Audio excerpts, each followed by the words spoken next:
Seventh, eighth, ninth ఈ మూడిట్లో మన రాజ్యాంగంలోని కొన్ని సెక్షన్లు తీసుకొని సిలబస్ లాగా పెడితే నీ బేసిక్ హ్యూమన్ రైట్స్ ఏంటి, నీకు ఒక చోటికి వెళ్తే ఏదైనా ప్రాబ్లం వస్తే నువ్వు దాన్ని ఎలా కంప్లైంట్ రేజ్ చేసుకోవాలి, సివిల్ కేసు అంటే ఏంటి, క్రిమినల్ కేసు అంటే ఏంటి, ఎవడిది లేదు.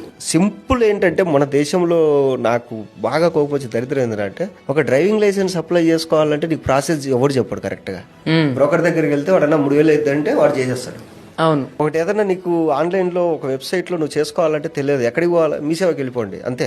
నువ్వు బీటెక్ చదివి ఉంటావు, మీ సేవలో చేసేటోడు ఇంటర్ చదివి ఉంటాడు, నువ్వు వెళ్ళి వారితో పని చేయించుకుంటావు. తెలియదు నీకు. మన గవర్నమెంట్ ఏం చేసిందంటే జనాలు ఎడ్యుకేట్ అయితే ఫ్యూచర్లో రాజకీయాలు దెబ్బతింటాయి కాబట్టి ఈ నా కొడుకులకు రాజ్యాంగం అంటే ఎందుకు తెలియకూడదు, ఒక గవర్నమెంట్ ప్రాసెస్ ఏంటో తెలియకూడదు, ఇది తయారు చేసి పడి. చిన్నపిల్లలు ఉన్నారు, మీరు చెప్పినట్టు రేపు అటెంప్ట్లు అవి ఇవి జరుగుతున్నాయి. వాడికి 7th క్లాస్ నుంచి సిలబస్ పెట్టండి పోక్సో యాక్ట్ కింద, వాడికి తుచ్చు పడుతుంది.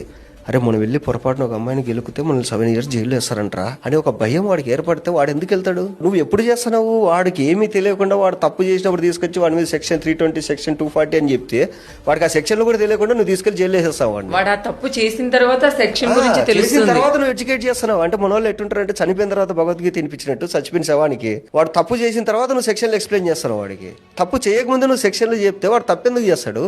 ఎడ్యుకేషన్ సిస్టంలో ఫిజిక్స్లో అలా అయింది, ఇలా అయింది, సైన్స్లో దీని షేప్ ఎలా ఉంటుంది, దాని అవి కాదురా నాకు తెలియాల్సింది.